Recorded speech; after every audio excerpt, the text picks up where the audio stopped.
conocieras cómo te amo, si conocieras cómo te amo, dejarías de vivir sin amor.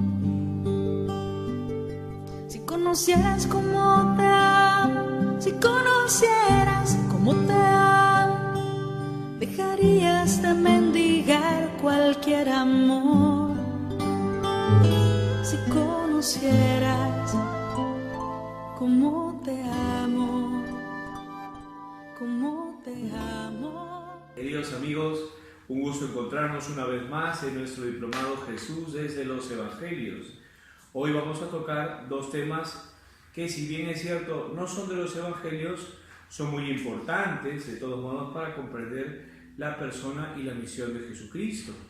Vamos a hablar sobre Jesús en la literatura paulina, en las cartas de San Pablo, y a Jesús, vamos a ver en segundo lugar a Jesús desde el Apocalipsis. Y ustedes dirán, ¿por qué hay que tocar a San Pablo? Fíjense ustedes, hermanos, fíjense ustedes, amigos, que antes de hablar de los Evangelios, tendríamos que hablar de San Pablo, porque cronológicamente las cartas paulinas fueron escritas prácticamente todas fueron escritas antes de la redacción de los Evangelios. Si nosotros situamos, por ejemplo, al Evangelio según San Marcos, el primero en los albores del año 70, un poquito antes, miren ustedes, la primera carta de San Pablo es 1 Tesalonicenses y es aproximadamente del año 50, con lo cual estamos hablando de 20 años antes, 20 años que suponen mucho también para la revelación de Dios. Vamos entonces a hablar en este primer bloque de San Pablo. Comprender a Jesús desde las cartas paulinas supone entender, queridos amigos, la experiencia que ha tenido el apóstol Pablo. Pablo ha sido un fariseo, Pablo es un hombre que ha buscado a Dios, pero sin equivocarnos podríamos decir que al final Dios, el verdadero Dios, lo encontró. El capítulo 9 de Hechos de los Apóstoles, Hechos 9, también Hechos 22 y Hechos 26, nos puede mostrar un poquito la experiencia del apóstol. Y el apóstol se encuentra con el resucitado, con lo cual la experiencia que tiene el apóstol es del Cristo resucitado, el que le dice: Saúl, Saúl, ¿por qué me persigues? Ese es el Cristo con el que Pablo ha tenido un encuentro. Es muy posible que Pablo no haya tenido un encuentro con el Jesús histórico, el de carne y hueso, Jesús que llevaba a cabo su ministerio entre los hombres, pero de que Pablo conoció a Cristo, sí. No es un conocimiento según la carne, es verdad, pero sí Pablo ha conocido a Jesús, y de hecho la experiencia de la conversión le hace entender que él ha sido llamado, ha sido elegido, que el resultado se le presentó y le llamó al apostolado. Pablo se sabe apóstol precisamente porque ha tenido un encuentro con Jesucristo. Esto para empezar. ¿Y de dónde más conoce Pablo a Jesús? Si nosotros vemos el capítulo 1 de la carta a los Gálatas, nos daremos cuenta también cómo Pablo fue en un momento determinado a conocer a Cefas y pasó con él 15 días, dice el capítulo 1 de Gálatas. Eso nos hace entender también que Pablo conoció a Jesús por revelación, Pablo conoció a Jesús por experiencia, pero también Pablo conoció a Jesús de primera mano, desde la tradición apostólica, desde aquello que conoció a partir de Pedro y también de las otras columnas de la iglesia cuando tuvo la ocasión de subir a Jerusalén. Valga esto entonces para comprender qué es lo que quiere enseñar Pablo acerca de Jesús. En primer lugar, para Pablo Jesús es el Hijo de Dios. Nunca debemos olvidar que para Pablo Jesucristo es el Hijo de Dios. Gálatas 4:4. Al llegar a la plenitud de los tiempos, envió Dios a su Hijo. Fíjense ustedes, ¿no? Ese es un texto muy interesante para comprender cómo ya desde los primeros momentos, en los albores del año 50, Pablo comprendía que Jesús es el Hijo de Dios. Pablo, queridos amigos, en esa perspectiva universalista, va comprendiendo que la presencia de Cristo bien, forma parte de todo un plan de Dios, un plan divino de la salvación, y por eso hay un tiempo en que la humanidad no tiene, ni a Cristo ni a la ley. Hay un primer momento, el momento entonces sin ley. A continuación, por benevolencia de Dios, el pueblo de Israel recibe el don de la ley. Es el tiempo desde Moisés hasta Cristo, es el tiempo de la ley. Y en tercer lugar, en la división de la historia, desde la encarnación del Hijo de Dios, desde la presencia de Jesucristo, entonces estamos hablando de los últimos tiempos o de los nuevos tiempos. ¿Por qué les digo esto? Porque comprender a Jesucristo supone entender, queridos amigos, que Dios tiene todo un plan con el que el Señor precisamente ha enriquecido la historia humana y ha transformado a la humanidad, no solo a los judíos, sino a todos los hombres. Cristo es, por tanto, el Hijo de Dios encarnado. Otro elemento muy importante, Pablo no resalta fundamentalmente la encarnación, sino más bien Pablo resalta la pasión, muerte y resurrección. Y en ese sentido, Pablo en segundo lugar y sobre todo comprenderá a Jesucristo como el Señor. Esta expresión es muy importante, porque como sabemos nosotros, queridos amigos, es una expresión veterotestamentaria, es una expresión del Antiguo Testamento. La expresión Adonai, que nosotros traducimos como Señor y los griegos como Kyrios, son expresiones que se utilizaban para hablar de Dios en un contexto en que era imposible pronunciar el nombre de Dios. Por una cuestión de respeto, no se decía Yahvé, sino que cada vez que los judíos leían en sus escrituras Yahvé, inmediatamente tenían que decir Adonai. En la traducción griega, Kyrios. Y por eso en el Antiguo Testamento la expresión Señor, bien, se utiliza para hablar de Dios. Pues precisamente el apóstol Pablo dirá que Jesucristo es Señor. Tomando el anuncio querigmático, el primer anuncio, Pablo comprenderá entonces aquí todo lo que supone hablar de Señor y se lo aplica a Cristo. Pero no a un Cristo cualquiera, a un Cristo, queridos amigos, ya exaltado. Sí, después de la exaltación, señalará entonces que Jesucristo es Señor para gloria de Dios Padre. El himno o el texto quizás más representativo, podríamos decir, es el que encontramos nosotros en la carta a los Filipenses.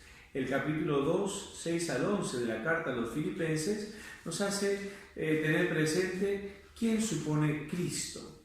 Y fíjense cuando al final hablará de Cristo, hablará de Señor.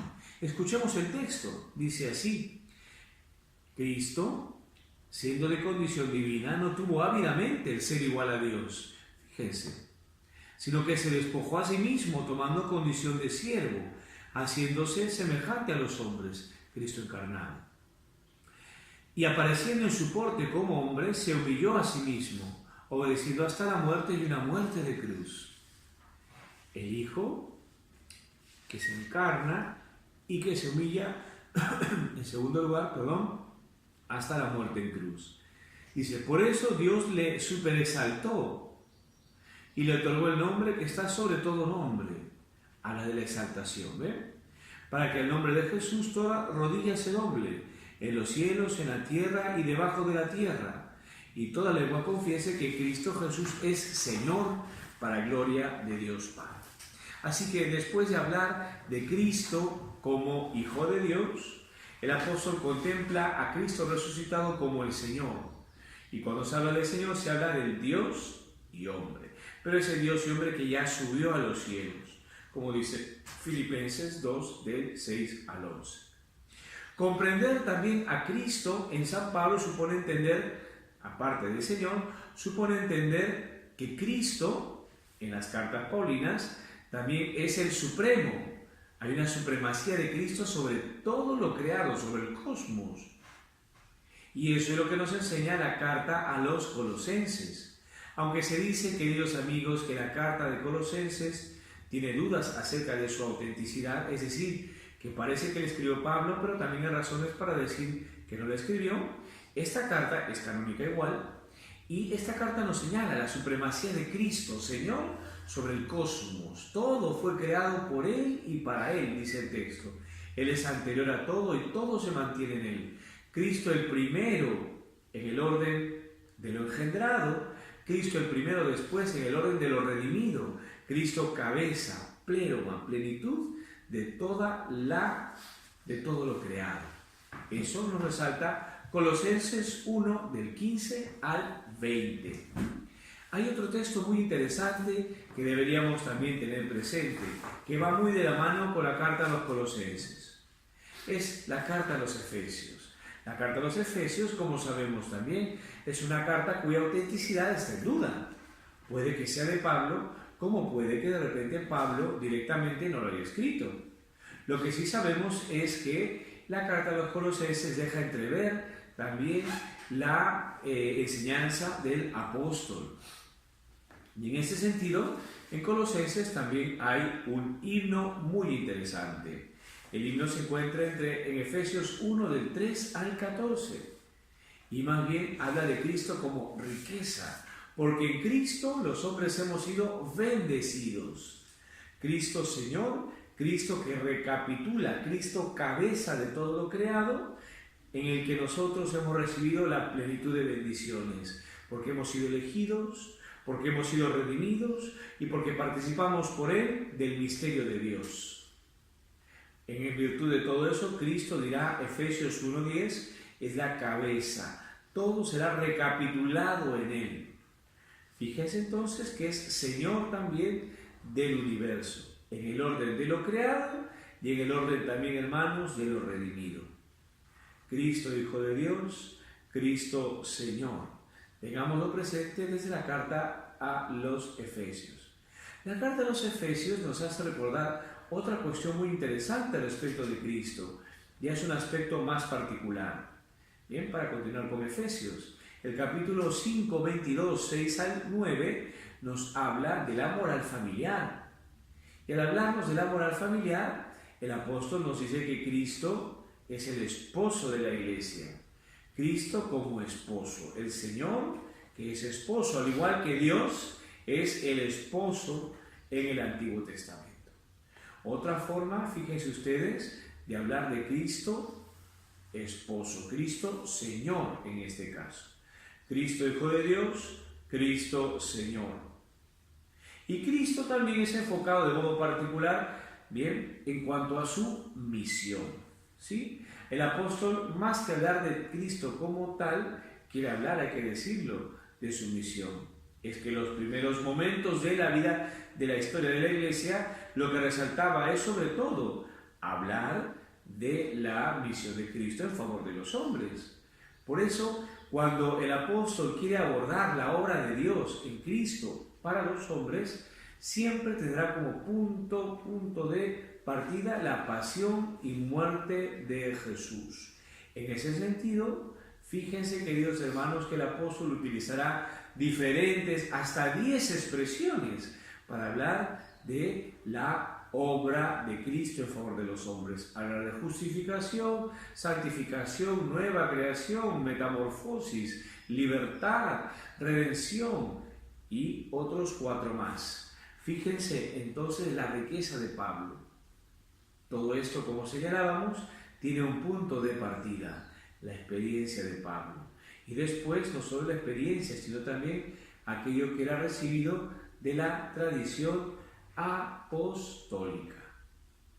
Sintetizamos entonces, queridos amigos, esta primera parte.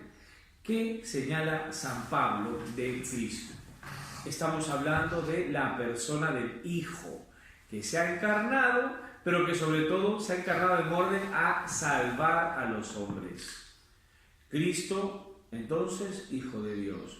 2. Cristo Señor. 3. Cristo como Señor, exaltado, culmen de lo creado, culmen de lo redimido.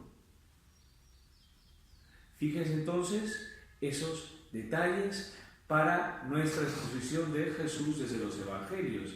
Y termino con una expresión una idea muy importante. Todas estas perspectivas paulinas han sido tomadas, como no, por un evangelio.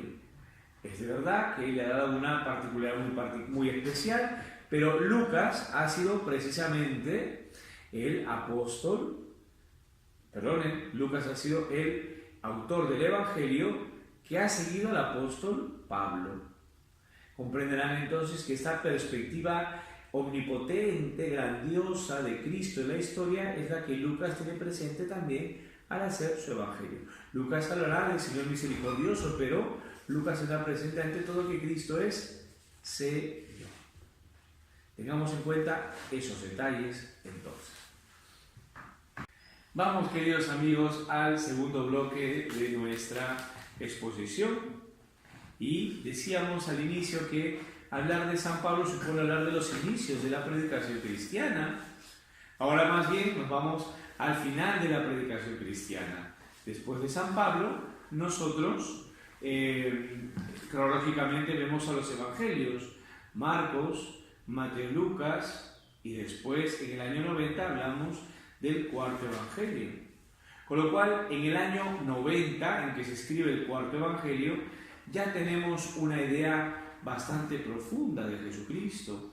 A lo mejor todavía no vienen los concilios que nos hacen comprender un poquito ya los detalles de la voluntad de Cristo, de la inteligencia de Cristo, todos los términos, la consustancialidad, todos esos detalles, pero hasta el año 90 ya el cristiano no solamente ha ahondado en la misión de Cristo, que es lo que más importa, sino en segundo lugar ya ahondó en comprender un poco lo que se puede, claro, en la persona del Hijo de Dios.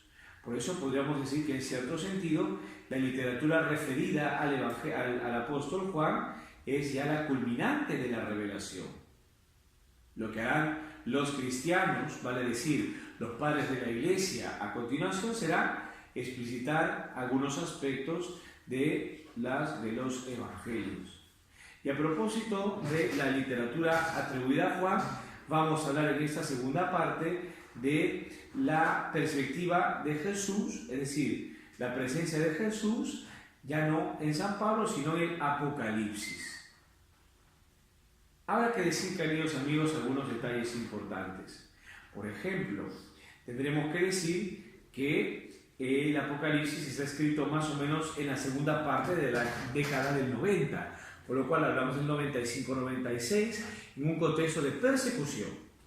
Otro elemento interesante, para comprender a Jesús dentro del Apocalipsis tenemos que comprender que el autor de este libro, utiliza muchos simbolismos, y los simbolismos que utiliza no son inventados.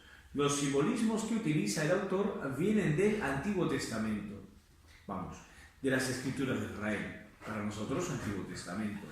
Y sobre todo, ¿saben, queridos amigos, de dónde viene? Viene de los profetas, y viene también del simbolismo del Génesis y también del libro del Éxodo.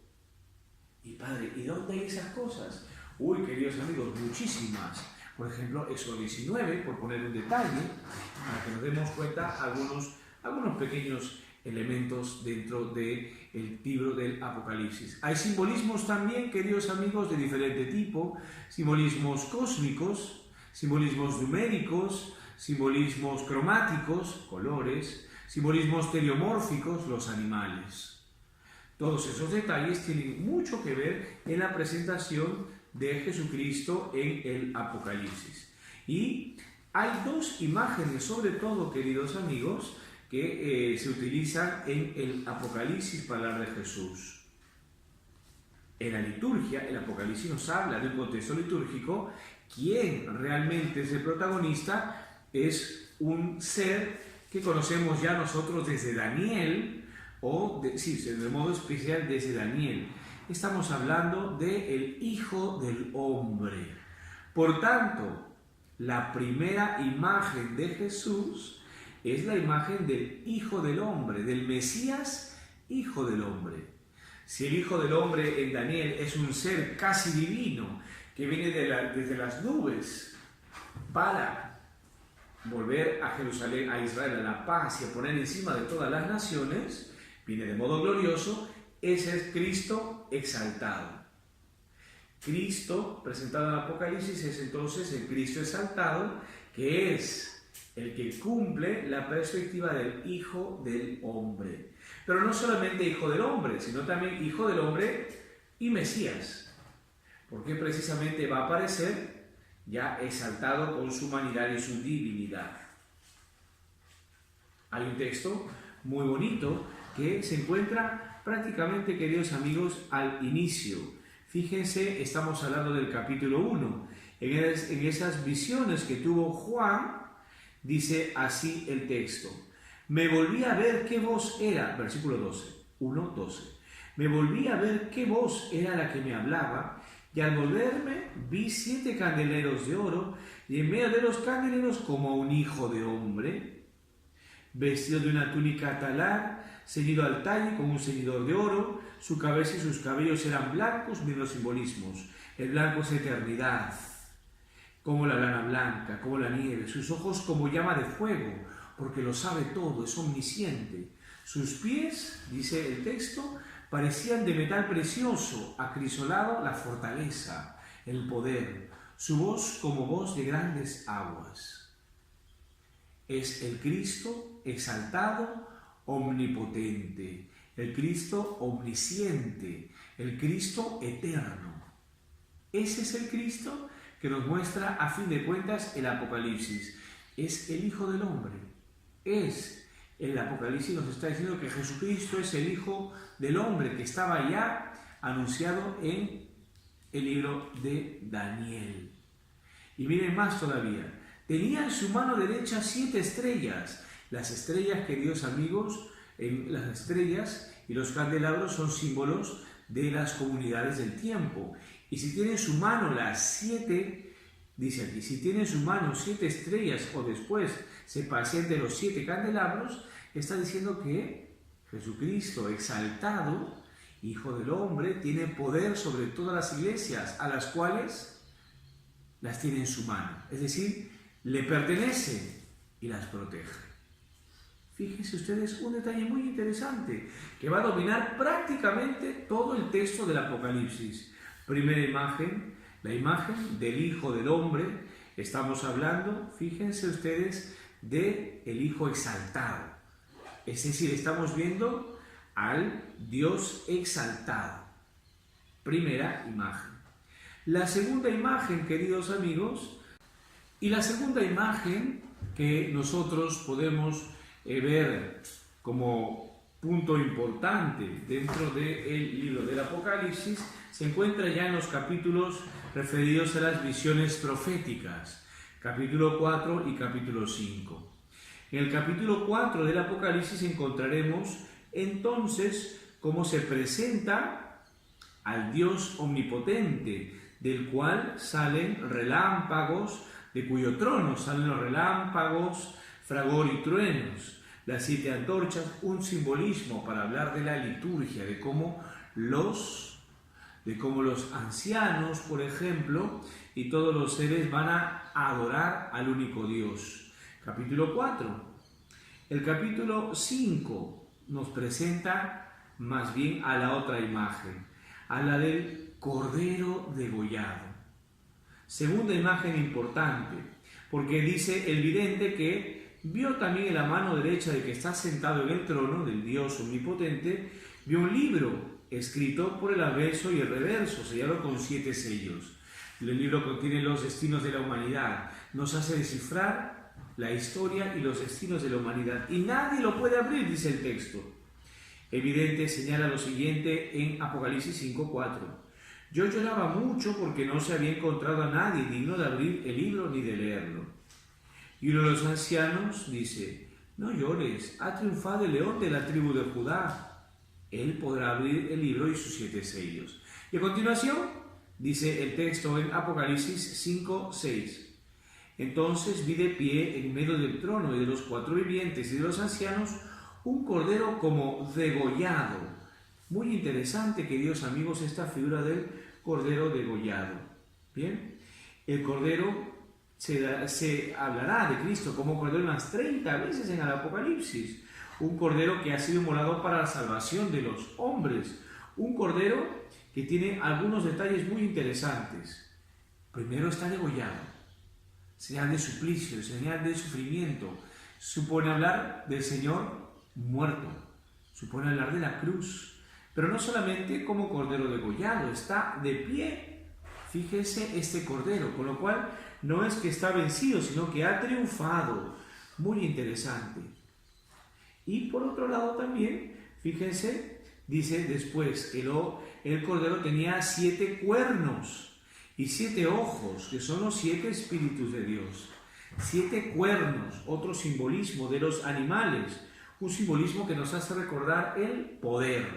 Si tiene 7 cuernos, es decir, que el número 7 también es simbólico, plenitud, con lo cual si tiene 7 cuernos es que tiene la plenitud del poder, es el omnipotente. Y no solamente tiene 7 cuernos, sino 7 ojos. Los ojos supone, queridos amigos, entender bien el conocimiento, con lo cual el Cordero lo sabe todo, es el omnisciente. Quedémonos en esa imagen para que nos demos cuenta que el texto nos está hablando del Señor exaltado, que bajo la forma del Cordero degollado, de pie, con los cuernos y con los ojos, es el Señor encarnado, muerto, resucitado, Señor del universo. El Señor omnipotente y omnisciente.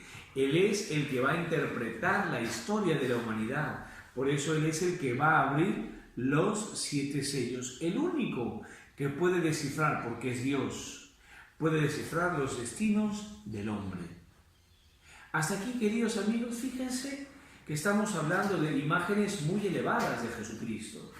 Es que efectivamente la literatura relacionada al apóstol Juan, la literatura joánica, ha querido precisamente ver en la persona de Jesucristo el Verbo de Dios encarnado. Ese verbo, esa palabra, ese logos, que en este contexto tiene todo el poder de Dios, porque es Dios y porque exaltado en los cielos, gobierna los destinos del hombre.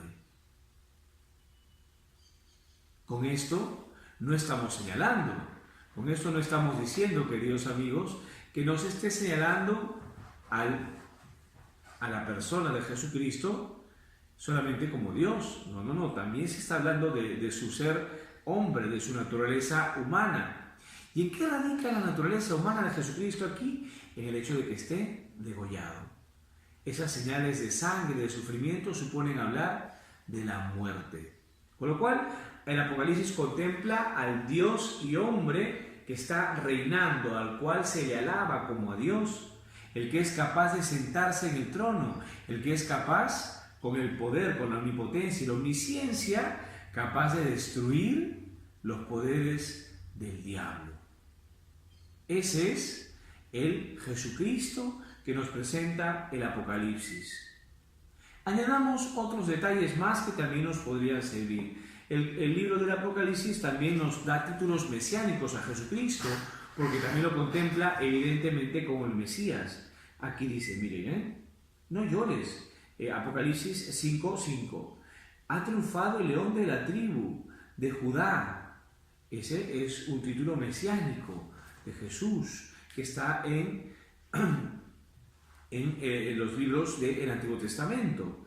El retoño de David, otra vez, también es un elemento muy interesante del libro de Isaías. 2 títulos mesiánicos que podemos encontrar nosotros aquí. El primero, del Génesis. El león de la tribu de Judá nos hace recordar la promesa a Judá, de Jacob a su hijo Judá, y después el retoño de David, que viene como título mesiánico del mundo profético. Es decir, que Jesucristo es el Mesías ya anunciado en el mundo del Pentateuco y en el mundo de los profetas. Él es el único que puede abrir el libro y sus 7 sellos. Otras expresiones muy interesantes que también pueden ayudarnos a completar esta perspectiva de Jesucristo desde el Apocalipsis, es la que se encuentra en las primeras partes, en el capítulo 2 y el capítulo 3. Bien, es Jesucristo el que habla a sus iglesias para animarlas, reconfortarlas. Es el Señor. Pero aquí, fíjense ustedes, se nos representa a Jesucristo también como, con la expresión, el ángel de la iglesia de Éfeso. Pues precisamente, queridos hermanos, el que habla al ángel de la iglesia de Éfeso es el Señor resucitado.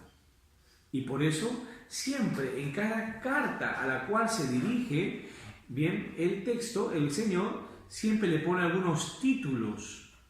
Por ejemplo, fíjense, en el capítulo 2, a referirse a la iglesia de Éfeso, dice lo siguiente, 2:1.